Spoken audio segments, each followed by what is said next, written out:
ఈరోజు ఏలూరులో వైఎస్ఆర్ కాంగ్రెస్ పార్టీ యువజన విభాగం ఆధ్వర్యంలో సంవత్సరం రోజుల కూటమి పాలన ఏ రకంగా అయితే నిరుద్యోగులను, యువకులను, విద్యార్థులను మోసం చేస్తుంది అని ప్రపంచానికి తెలియజేయాలనే ఉద్దేశంతో చేపట్టిన ఈ నిరసన కార్యక్రమానికి మాకు మద్దతు తెలిపినటువంటి ఇక్కడున్న యువకులకు, విద్యార్థులకు, అలాగే వైఎస్ఆర్ కాంగ్రెస్ పార్టీ నాయకులకు, విద్యార్థి విభాగం నాయకులకు, యువజన విభాగం నాయకులకు, ఇక్కడ ఉన్నటువంటి పెద్దలకు అందరికీ ముందుగా నా ధన్యవాదాలు, కృతజ్ఞతలు తెలుపుకుంటున్నాను. ఈ ప్రజాస్వామ్య దేశంలో ఎప్పుడైనా కూడా ప్రభుత్వం తప్పు చేస్తేనో లేదా ప్రభుత్వం మోసం చేస్తేనో ఆ ప్రభుత్వాన్ని ప్రశ్నించే అధికారం ప్రతి ఒక్క పౌరుడికి ఉంటుంది. దాంట్లో కూడా ముఖ్యంగా ప్రతిపక్ష పార్టీకి ఆ బాధ్యత చాలా ఎక్కువగా ఉంటుంది. Voice of poor, voice of voiceless అంటారు. కాబట్టి దాంట్లో భాగంగానే ఈరోజు ప్రతిపక్షం ఏదన్నా కూడా అధికార పార్టీ చేసిన తప్పులను, మోసాలను ఎత్తి చూపిస్తే ఈరోజు రాష్ట్రంలో వెంటనే కేసులు కట్టడం, బెదిరించడం, భయపీయడం, జైల్లోకి ఎత్తడం, పీటీ వారెంట్లు వేయడం, ఒక 5-6 నెలలు ఇళ్లకు రాకుండా అన్ని స్టేషన్లు తిప్పడం, ఇదే జరుగుతూ ఉంది ఈరోజు రాష్ట్రం అంతా కూడా. ఎందుకు నేను మీకు అందరికీ ఈ మాట చెప్తున్నానంటే, చంద్రబాబు నాయుడు గారు ఒక మేనిఫెస్టో ఇచ్చినారు, సూపర్ 6 అని. సూపర్ 6 అని ఇచ్చిన తర్వాత ఉన్నటువంటి మొన్న ఒక ప్రెస్ మీట్ పెట్టి అన్నీ ఇచ్చేసిన అన్నాడు. రాష్ట్రంలో ఉండే జనాలు టీవీ చూసి ఆడవాళ్ళందరూ కూడా ఒకరి ముఖాలు ఒకరు చూసుకుంటారు. నీకు పడి నాకేమైనా పడలేదా, లేదా పడితే నేనేమైనా చూసుకోలేదా అని చెప్పి పాపం అందరూ అయోమయంలో పడినారు. ఎందుకు మీకు అందరికీ ఈ మాట చెప్తానా అంటే, వైఎస్ జగన్మోహన్ రెడ్డి అనే ఒక్క వ్యక్తిగాన ఈ రాష్ట్రంలో లేకపోతే ఈ రాష్ట్రంలో చంద్రబాబు నాయుడు ఏ ఒక్క పథకము ఇయ్యాడు, ఏ ఒక్క డెవలప్మెంట్ కార్యక్రమము చేయడు, ప్రజలకు ఒక్క రూపాయి కూడా ఇయ్యాడు. ఆయన ఆడిందే ఆట, పాడిందే పాట. ఎందుకు నేను మీకు అందరికీ ఈ మాట కూడా చెప్తానా అంటే, మా జగన్మోహన్ రెడ్డి గారికి ఈ తెలుగుదేశం ప్రభుత్వానికి పోలికనే లేదు.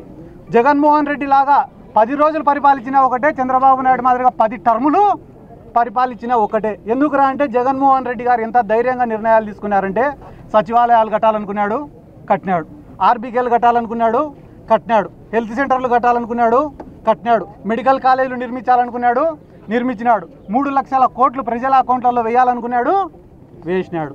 కానీ ఈడ చంద్రబాబు నాయుడు ఏదైనా పని చేయాలంటే వెంటనే పవన్ కళ్యాణ్ చూడాలి, చేద్దామా వద్దా అంటాడు. మళ్ళీ పవన్ కళ్యాణ్ ఏదైనా పని చేయాలంటే వెంటనే చంద్రబాబుని చూస్తాడు, చేద్దామా వద్దా అని. వాళ్ళిద్దరు ఏదైనా పని చేయాలంటే వెంటనే మోడీని చూస్తారు, చేద్దామా వద్దా అని. అంటే వీళ్ళు ఏ నిర్ణయం కూడా సొంతంగా తీసుకోలేకున్నారు. ఈరోజు వీళ్ళు ఏదైనా ఒక స్కీమ్ పెట్టినారంటే ఖచ్చితంగా దాంట్లో స్కామ్ ఉంటుంది. గతంలో హ్యాపీ సండే, దోమల పైన దండయాత్ర, ఇప్పుడు రీసెంట్గా ఏంద్రా అంటే యోగాంధ్ర. ఎవరైనా చంద్రబాబు నాయుడు గారి దగ్గరికి పోయి, సార్ మాకు ఫీజు రీఎంబర్స్మెంట్ ఏమైంది సార్ అంటే, ఊపిరి గట్టిగా పీల్చండి, స్లో వదలండి అంట. నిన్న యోగాంధ్రకు ఎంత ఖర్చు పెట్టినారన్నా, ఇప్పుడు ఎంత అప్డేట్లో ఉంటారు చూడండి మీరే జనాలు. 300 కోట్లు ఖర్చు పెట్టి ఆడపోయి చూసే మ్యాట్లు లేవు, యోగా ఆసనాలు వేసేటోళ్ళు లేరు, ఏపించేటోళ్ళు లేరు. ఈరోజు నువ్వే పోయి ఆ రిషికొండకు చూస్తే కానీ ప్యాలెస్ ఆడనే ఉందా లేదా, ప్రభుత్వం పేరు పైనే ఉందా లేదా. మళ్ళీ ఎవరైనా ఇదే జిల్లాలో చెప్తానన్నా నేను, పోలవరం కట్టనీకే డబ్బు ఖర్చు పెడితే అదో రకం, కానీ చంద్రబాబు నాయుడు గారు పోలవరాన్ని చూడనీకే 100 కోట్లు ఖర్చు పెట్టినాడు. దీని గురించి ఏ ఒక్క ప్రజా సంఘాలు, మేధావులు, మీడియా ఛానళ్ళు ఎందుకన్నా చర్చ జరగడంలో ఈరోజు రాష్ట్రంలో. ఒక పక్కన ఈ నిరుద్యోగ భృతి, ఫీజు రీఎంబర్స్మెంటు, వసతి దీవెన, ఉద్యోగాలు, వీటి గురించి మాత్రమే కాదన్నా మేము మాట్లాడేది. పవన్ కళ్యాణ్ గారు ఉన్నారు, ఆయన నమ్మి ఈ ప్రాంతంలో ఉండే ఎంతోమంది యువకులు ఒక జనసేన జెండానే కాకుండా తెలుగుదేశం జెండా పట్టుకున్నారు, బీజేపీ జెండా పట్టుకున్నారు. ప్రతి నియోజకవర్గంలో 100 మంది యువకులకు ఒక్కొక్క యువకునికి 10 లక్షల రూపాయలు ఇస్తామనేది ఎవరు? ఇదే పవన్ కళ్యాణ్ గారే కదా. దాని గురించి ఎందుకు ఎవరు కూడా ఈరోజు మాట్లాడే పరిస్థితి లేదు, ప్రశ్నించే పరిస్థితి లేదు. మేము ఫైనల్గా అర్థం చేసుకునేది ఏమరా అంటే, జగన్మోహన్ రెడ్డి గారు మాకు మాట చెప్పినాడు, ప్రజల నమ్మకం, ప్రజలపైన నమ్మకం పెట్టి మనం ఎలక్షన్లు చేయాలా అన్నారు. కానీ చంద్రబాబు నాయుడు గారు ఏమంటున్నారంటే, ప్రజలని నమ్మిస్తూ ఎలక్షన్లు చేయాలంట. ప్రజలను ఒక్కసారి నమ్మిస్తూ ఉండాలంట ఎలక్షన్ల వరకు. రేపేస్తా, ఎల్లుండేస్తా, ఇంకో 3 రోజులకి వేస్తా, ఉన్నట్టుండి అన్నీ వేసేసినాం, ఇంకా నన్నేం అడగద్దండి అని చెప్తున్నాడంట. దయచేసి ఒక్క మాట రాష్ట్ర ప్రజలు కూడా ఆలోచన చేయండి అన్న.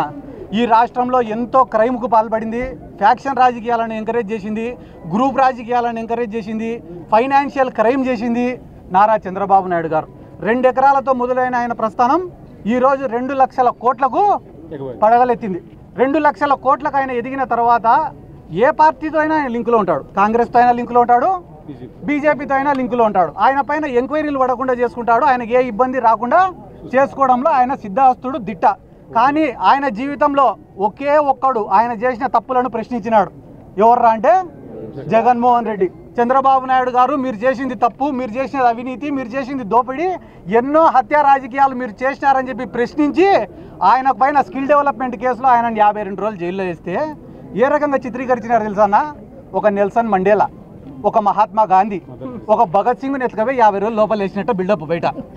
2 లక్షల కోట్ల అవినీతి చేసినోడిని లోపల వేసాడని ఏ ఒక్కడు కూడా మాట్లాడలే అన్న. కానీ ఒక్క మాట అడుగుతా, మీరే చెప్పండి అన్న. ఎవరైనా ఈరోజు రాష్ట్రంలో ఒక పొట్టకూటికి గతి లేని వాళ్ళు, ఒక పూట భోజనం చేయలేని వాళ్ళు జగన్మోహన్ రెడ్డి గారి పైన అభిమానంతో, వల్గర్గా పోస్టులు పెట్టిన వాళ్ళని ఏమైనా చేసుకోండి, జగన్మోహన్ రెడ్డి గారి పైన అభిమానంతో ఒక్క పోస్టింగ్ పెడితే గాన సోషల్ మీడియాలో ఒకటే కంప్లైంట్ పైన 20 స్టేషన్లు తిప్పుతున్నారు, ఒకటే కంప్లైంట్ పైన 30 జైలు తిప్పుతున్నారన్న.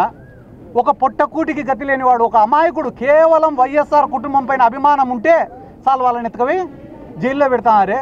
ఏ ప్రజా సంఘాలు మాట్లాడలే, ఏ మేధావులు మాట్లాడలే. ఎందుకంటే డబ్బులు ఉండేటోడికి ఒక న్యాయం, డబ్బు లేనోడికి ఒక న్యాయం. ఇవన్నీ చూపించే మీడియా వాళ్ళు కూడా ప్రశ్నించాలని చెప్పి నేను కోరుకుంటూ, ఎందుకంటే గాన జగన్మోహన్ రెడ్డి అనే ఒక్క వ్యక్తి కానీ లేకపోతే అన్న, మీరు మళ్ళీ ఈ పాయింట్ రాసి పెట్టుకోండి, ప్రశ్నించే జగన్మోహన్ రెడ్డి ఒక్కడు కానీ లేకపోతే ఈ రాష్ట్రంలో ఉండే ప్రజలకు నిన్న మొన్న ఒక పథకం వేసినాడు. ఏందన్నది? తల్లికి వందనం. కానీ మా గ్రామాలలో ఈ రోజుకి కూడా దాన్ని అమ్మఒడి అంటారు. ఎందుకంటే గాన అమ్మఒడి అనే పథకానికి, ఎందుకంటే బ్రాండ్ అంబాసిడర్ దానికి ఎవరైనా ఉన్నారంటే అది కూడా జగన్మోహన్ రెడ్డి గారు. ఎందుకంటే చంద్రబాబు నాయుడు గారు ఇది 4వ టర్మ్ సీఎంగా, 4వ టర్మ్ సీఎంగా ఉండే చంద్రబాబు నాయుడు గారికి ఒక్క పేద విద్యార్థిని చదివించాలా అనే ఆలోచన రాలే. కానీ ఎప్పుడైతే జగన్మోహన్ రెడ్డి గారు అమ్మఒడి అని పెడితే ఈడ తల్లికి వందనం, జగన్మోహన్ రెడ్డి గారు ఆసరా అంటే ఆడబిడ్డల నిధి, జగన్మోహన్ రెడ్డి గారు రైతు భరోసా అంటే ఇంకా రైతులకు ఏం పెట్టినాడు, ఆ పేర్లు కూడా కష్టం కూడా. కాబట్టి ఇవన్నీ ఈరోజు కలెక్టర్ గారికి కూడా రిప్రజెంటేషన్ ఇవ్వడం జరిగింది. ఈ రాష్ట్రంలో 2,50,000 మంది వాలంటీర్లు ఉద్యోగాలు కోల్పోయి ఇంటి దగ్గర కూర్చొని ఉన్నారు. ఈ రాష్ట్రంలో దాదాపుగా బివరేజ్ కార్పొరేషన్ ద్వారా ఎవరైతే ఉద్యోగాలు సంపాదించుకున్నారో వాళ్ళు ఒక 18,000 మంది ఉద్యోగాలు పోగొట్టుకొని ఉన్నారు. అలాగే ఎండియూ వెహికల్స్ వాళ్ళు కూడా దాదాపు 10,000 మంది ఉద్యోగాలు పోగొట్టుకున్నారు. ఇంతమంది జీవితాలతో చెలగాటమాడుతున్న ఈ ప్రభుత్వం ఇప్పటికైనా కనువిప్పు కలిగి మేల్కొని కక్షపూరితమైన రాజకీయాలు, రివెంజ్ రాజకీయాలను పక్కన పెట్టి ఏవైతే వాగ్దానాలు చెప్పి అధికారంలోకి వచ్చినారో వాటిని ఫుల్ఫిల్ చేయాలని చెప్పి మనస్ఫూర్తిగా కోరుకుంటూ, ఈ కార్యక్రమాన్ని ఇంత విజయవంతంగా జరిపించినటువంటి ఈ జిల్లా నాయకులకందరికీ, విద్యార్థులకందరికీ, మా యువజన విభాగం అధ్యక్షులు నాని గారికి అందరికీ కూడా మరొకసారి నా ధన్యవాదాలు తెలుపుకుంటూ సెలవు తీసుకుంటాను. ఇప్పుడు జగన్మోహన్ రెడ్డి గారు వాళ్ళు ఏమనుకున్నారంటే కానీ ఇంకా వైఎస్ఆర్ కాంగ్రెస్ పార్టీ 164 సీట్స్ ఎప్పుడైతే వాళ్ళకు వచ్చినాయో ఇంకా రాదు వైఎస్ఆర్ కాంగ్రెస్ పార్టీ, దీన్ని భూస్థాపితం చేస్తామనే ఒక ఇంటెన్షన్లో వాళ్ళు వెళ్ళిపోయినారు. అంటే ఇంకా మొత్తం మాదే ఈ రాష్ట్రం అంతా అని. కానీ జగన్మోహన్ రెడ్డి గారు ఎప్పుడైతే పబ్లిక్లో తిరగడం మొదలుపెట్టినారో, మళ్ళీ పబ్లిక్ నుంచి స్పందన రావడం మొదలైందో, ఆయనను అరికట్టాలా, నిలువరించాలా, ఎక్కువ ప్రోగ్రామ్స్ చేయకూడదు, ఎక్కువ పబ్లిక్లోకి పోకూడదు అని రెస్ట్రిక్షన్స్ పెట్టాలనే కారణంతోనే ఈ కేసులన్నీ కూడా పెడుతున్నారు. ఏమన్నా ఇక్కడ ఉన్న మీడియా సోదరులకు మీకు తెలీదా అన్న? చంద్రబాబు నాయుడు గారు మీటింగులు పెట్టి 5,000 మంది 10,000 మంది మహిళల్ని పిలిచి వాళ్ళకు ఒక 500 చీరలు ఇస్తే ఆ చీరల కోసం పాపము తొక్కిసలాట జరిగి 10 మంది 20 మంది చనిపోయిన సంఘటనలు మీకు తెలుసా తెలీదా? ఇంతకు మించి నేను అడగను. ఇటువంటి గోదావరి మస్తుగా లిస్టు చాలా పెద్దది ఉంది. అదే కార్యక్రమంలో రప్పరప్ప ఫ్లెక్సీ బోర్డుకి సంబంధించి నిన్న ముఖ్యమంత్రి చంద్రబాబు కూడా ఒక కీలక వ్యాఖ్యలు చేశారు. అంటే సినిమాలో జగన్ పుష్ప డైలాగ్ వాడితే తప్పేంటి అన్న దానికి, అంటే సినిమాల్లో చంపుతారు మీరు కూడా చంపుతారని ఆయన ప్రశ్నించారు. అంటే ఈ రాష్ట్రంలో చంపుతాము నరుకుతాము అని అంటే తప్పు, నరికితే తప్పులే. నరుకుతాము అని అంటే తప్పు, ఎవడైనా నరికితే తప్పులే. పల్నాడులో నరికినారు, అనంతపురంలో నరికినారు, కర్నూలులో నరికినారు, రోజు పల్నాడు జిల్లాలలో నరుకుతూనే ఉన్నారు. కేసులు పెట్టడంలే, నరికినోడు బయట తిరిగినాడు, చచ్చిపోయిన కుటుంబాలు శ్మశాన వాటికలంటే తిరుగుతున్నారు. దాని గురించి మాట్లాడారు. నరుకుతాం అనే పదం మాత్రం ఎన్డీటీవీలో వచ్చింది. ఈడ కూడా ఎన్డీటీవీ ఏందన్నా ఎంతవరకు న్యాయం అని నేను అడుగుతున్నా. ఆ రోజు మీరు రప్ప గురించి మాట్లాడుతున్నారు కదా, జగన్మోహన్ రెడ్డి గారు 1.5 గంట మాట్లాడినాడు ప్రెస్ మీట్. ఎంతసేపు? 1.5 గంట. ఎడ్యుకేషన్ సిస్టమ్ పైన, హెల్త్ సిస్టమ్ పైన, ఈ రాష్ట్ర ప్రభుత్వం చేస్తున్న అప్పులపైన, మన కరెంటు ఛార్జీల పెరుగుదలపైన, యువకులు పడుతున్న ఇబ్బందులపైన, రైతులు పడుతున్న ఇబ్బందులపైన, గిట్టుబాటు ధరలు లేని విషయం పైన, రైతుల ఆత్మహత్యలపైన, పొగాకు రైతుల సమస్యలపైన, మిర్చి రైతుల సమస్యలపైన దాదాపుగా 1.5 గంటల సేపు ప్రెస్ మీట్ పెడితే గంటన్నర తర్వాత మాట్లాడిన రప్పరప్ప ఒకటి లేచింది పైకి. సమాధానం లేదు, సమాధానం లేదండి. రప్పరప్ప ఆడిస్తానంటే అధికార పక్షంలో మేమేం చేయాలని చేస్తున్నారు కదా ఆల్రెడీ, ఇంకా చేసేది ఉంది, ఇంకా మళ్ళీ కొత్తగా చేసేది ఏముంది? వాళ్ళు అధికార పార్టీలో ఉండి చేస్తున్నారు కదా. ఇక్కడ చంద్రబాబు నాయుడు గారు ఇంతకుముందు ఒక కథ చెప్పినారు, మీకు అందరికి గుర్తుందో లేదో. ఏం రా కథ అంటే, ఒక గ్రామంలో ఒక కుక్కను చంపాలనుకున్నాడంట. కానీ ఆ కుక్కను చంపితే కానీ గ్రామస్తులందరూ వాడిని కొట్టి చంపుతారంట. కాబట్టి వాడు ఏం చేసినాడు, రోజు ఒక 10 మంది కూర్చునే కాడికి పోయి ఒరే అది పిచ్చి కుక్కరా అని చెప్తాడంట.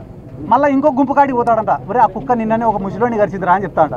మళ్ళీ ఇంకో గుంపు కాడికి పోతాడు, ఒరే ఆ కుక్క నిన్ననే చిన్న పిల్లోని గరిచిద్రా అని చెప్పి వన్ ఫైన్ డే ఆ కుక్కను చంపుతాడంట. చంపితే గ్రామస్తులందరూ అబ్బా పిచ్చి కుక్క చచ్చిపోయింది రా అన్నారట. అట్లా ఈరోజు రాష్ట్రంలో నువ్వు తప్పు చేయాల్సిన అవసరంలే. రోజు ఒక 4 టీవీ ఛానళ్లలో వీడు ఆడదాం ఆంధ్రాలో 100 ఎత్తినాడు, వాడు 300 ఎత్తినాడు, వాడు 400 ఎత్తినాడు, వీడు మైనింగ్లో ఎత్తినాడు, వాడు క్వాడ్స్లో ఎత్తినాడు, వాడు లిక్కర్లో ఎత్తినాడు అని చెప్పి ఒక్క పథకం ఇవ్వకుండా డైలీ అన్ని ఛానళ్లలో జగన్ సార్ ఏం సార్ కరెంట్ ఛార్జీలు పెంచినారు కదా అంటే చెవిరెడ్డి భాస్కర్ రెడ్డి అరెస్ట్, ఏం సార్ తల్లికి వందనం ఇయ్యాలా మీరు అంటేనే వెంటనే రేపో ఎల్లుండో సిద్ధార్థ రెడ్డి అరెస్టు, 3వ రోజు మా రాజన్న అరెస్టు.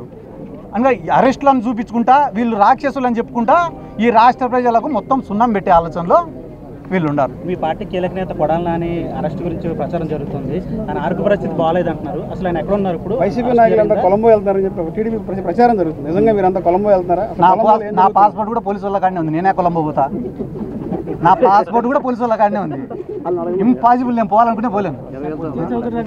రాష్ట్ర వ్యాప్తంగా 26 జిల్లాల్లోని కలెక్టరేట్ల వద్ద ఈవేళ వైఎస్ఆర్ కాంగ్రెస్ పార్టీ యోజన విభాగం ఆధ్వర్యంలో పెద్ద ఎత్తున ధర్నాలకి పిలిపివ్వడం జరిగింది.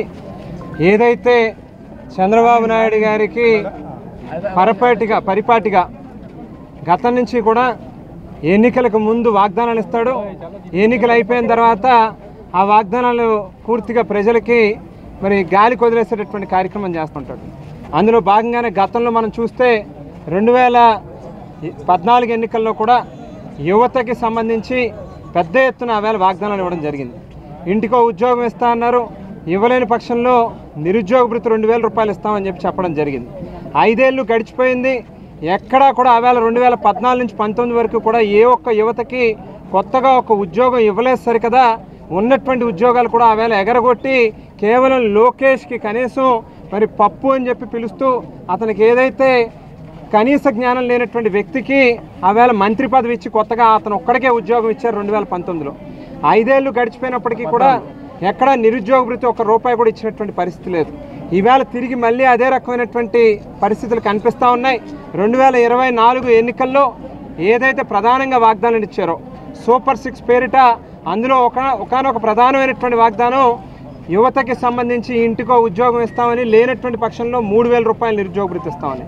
ఏడాది కాలం గడిచిపోయింది, ఈవేళకి ఎక్కడా కూడా ఏ ఒక్కరికి ఉద్యోగం ఇవ్వలేదు. సరికదా ఓ పక్కన 2.5 లక్షల మంది వాలంటీర్లని ఎత్తేసినటువంటి పరిస్థితి, మరో పక్కన రేషన్కి సంబంధించినటువంటి MDU వెహికల్స్ ఏదైతే దాదాపు 15,000 మంది ఉన్నారో వాళ్ళ ఉద్యోగాలు కూడా తీసేసినటువంటి పరిస్థితి.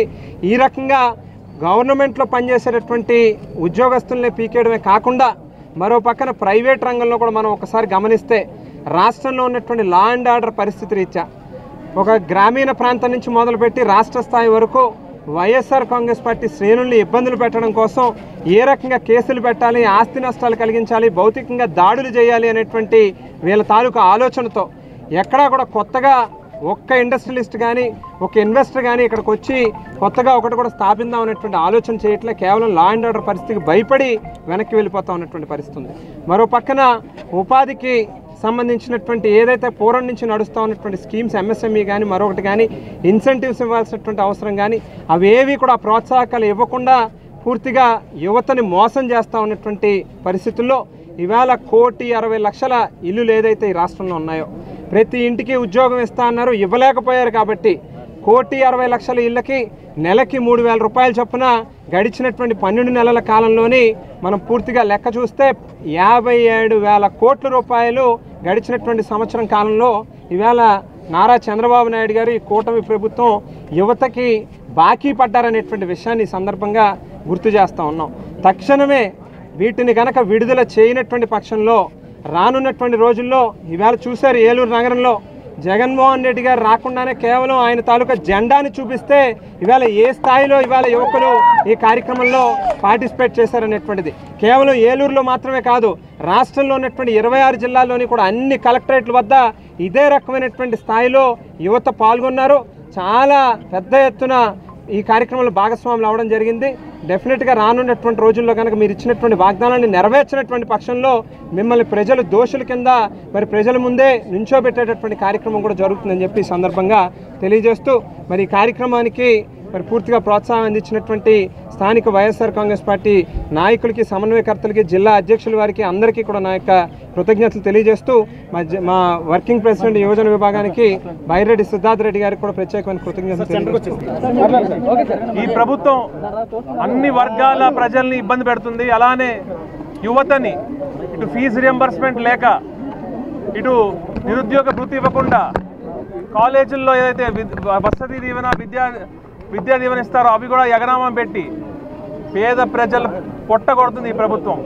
అలానే ఏవైతే ఇంజనీరింగ్ కాలేజీ ఫీజులు ఉన్నాయో అవి 70,000 ఉంటే ఈరోజు 1,20,000 చేసి మరి కార్పొరేట్ కాలేజీలకి డబ్బులు వెళ్ళేలాగా మరి ఈ ప్రభుత్వం చర్యలు తీసుకుంది. అదే జగన్మోహన్ రెడ్డి గారు అయితే ప్రజలకి మంచి జరిగేలాగా, ప్రజల జేబులోకి డబ్బులు వెళ్ళేలాగా మరి చేశారు. ఈరోజు అమ్మఒడి అంటున్నారు, 87 లక్షల మంది లబ్ధిదారులు ఉంటే కేవలం 57 లక్షల మందికే ఈరోజు డబ్బులు పడిన పరిస్థితి. సో అన్ని వర్గాలతో పాటు మరి మరి యువతని మరి ఈరోజు బైరెడ్డి సిద్ధార్థ రెడ్డి గారు అలానే రాజా గారు ఈరోజు వచ్చినందుకు నేను వాళ్ళకి కృతజ్ఞతలు తెలియజేసుకుంటున్నాను. ఎందుకంటే యువత చాలా ఇబ్బంది పడుతుంది ఈరోజు. అలానే ఏవైతే చంద్రబాబు నాయుడు గారు మాయ మాటలు చెప్పారో ఈరోజు ఏమంటున్నారు, నిరుద్యోగ వృత్తి, స్కిల్ డెవలప్మెంట్ కరెక్ట్ చేస్తాడంట. మరి కరెక్ట్ చేయడం అంటే ఏం కరెక్ట్ చేశారు? మరి ప్రజల జేబులో డబ్బులు పడితేనే కదా మరి మనీ సర్క్యులేషన్ పెరిగేది, ఎకానమీ బాగుండేది. కానీ ఈరోజు వ్యాపారాలు బాగాలేదు, ఏమీ బాగాలేదు. అలానే యువతని మాత్రం చాలా ఇబ్బంది పెడుతున్నారు. వెంటనే ఈ ప్రభుత్వం ఈరోజు కలెక్టర్ గారికి అర్జీ ఇవ్వడం జరిగింది. వెంటనే ఈ ప్రభుత్వం చర్యలు తీసుకుని మరి యువత సమస్యలు మరి ఏదైతే విద్యా దీవెన, వసతి దీవెన ఇవన్నీ ఉన్నాయి, అలానే ఫీజు రియంబర్స్మెంట్ ఇవన్నీ వెంటనే చెల్లించాలని చెప్పి తెలియజేసుకుంటున్నారు. మా అధినాయకుడు జగన్మోహన్ రెడ్డి గారు ఆదేశాల మేరకు ఈ రాష్ట్రంలో ఉన్నటువంటి యువతకు చేసినటువంటి అన్యాయం పైన ఎన్నికల ముందు చంద్రబాబు నాయుడు గారు వారి కూటమి పెద్దలందరూ కూడా ఇచ్చినటువంటి హామీలపైన ఈరోజు యువతకు న్యాయం జరగాలి, ఇస్తాన్నటువంటి నిరుద్యోగ భృతి ఇవ్వాలి, 20 లక్షల ఉద్యోగాలు ఇస్తాం మా ప్రభుత్వం వస్తే అని చెప్పినటువంటి ఉద్యోగాలు ఎక్కడిచ్చారు? ఆ ఉద్యోగాలు తక్షణమే ఇవ్వాలి. అలాగే మీరు బడ్జెట్లో కూడా కనీసం నిరుద్యోగ భృతికి కానివ్వండి, అలాగే ఇతరత్రైనటువంటి చదువుకున్నటువంటి బిడ్డల గురించి ఎలాంటి అమౌంట్ కూడా అక్కడ మీరు పొందుపరచలేదు. ఎందుకంటే ప్రత్యేకంగా బడ్జెట్లో ఇదిగో ఈ 1000 కోట్లు ఇచ్చాము, 500 కోట్లు ఇచ్చామన్నది మాట లేకుండా ఎప్పుడు కూడా యువతను మోసం చేస్తూ ఎన్నికల ముందైతే దుర్మార్గమైనటువంటి హామీలు ఇచ్చి ఆశ పెట్టి మోసం చేసి ఓట్లు వేయించుకుని ప్రభుత్వం గద్దెక్కిన తర్వాత యువతనంతా మోసం చేసినటువంటి ప్రభుత్వం ఏదైనా ఉందంటే ఈ చంద్రబాబు నాయుడు గారి కూటమి ప్రభుత్వం అని చెబుతున్నాను. అందుకే మా నాయకుడు జగన్మోహన్ రెడ్డి గారు వారి ఆదేశాల ప్రకారం వాళ్ళకి న్యాయం జరగాలనేటువంటి పరిస్థితితో ఈ రోజున రాష్ట్ర వ్యాప్తంగా జరుగుతున్నటువంటి కార్యక్రమాల్లో రాష్ట్ర యువత అధ్యక్షులైనటువంటి మా యువకులు రాజా గారు కానివ్వండి, అలాగే వర్కింగ్ ప్రెసిడెంట్ మన సిద్ధార్థ రెడ్డి గారు కానివ్వండి, మరి ఏలూరు జిల్లాలో జిల్లా అధ్యక్షులుగా నాతో పాటు ఉన్నటువంటి సమన్వయకర్తలు అందరూ, అలాగే ఈ జిల్లాలో ఉన్నటువంటి వైఎస్ఆర్ కుటుంబ సభ్యులు ప్రతి ఒక్కరు కూడా ఈ కార్యక్రమంలో పాల్గొని జయప్రదం చేసినందుకు వారందరికీ కూడా నేను ప్రత్యేకంగా ధన్యవాదాలు, కృతజ్ఞతలు తెలియజేసుకుంటున్నాను. జై జగన్.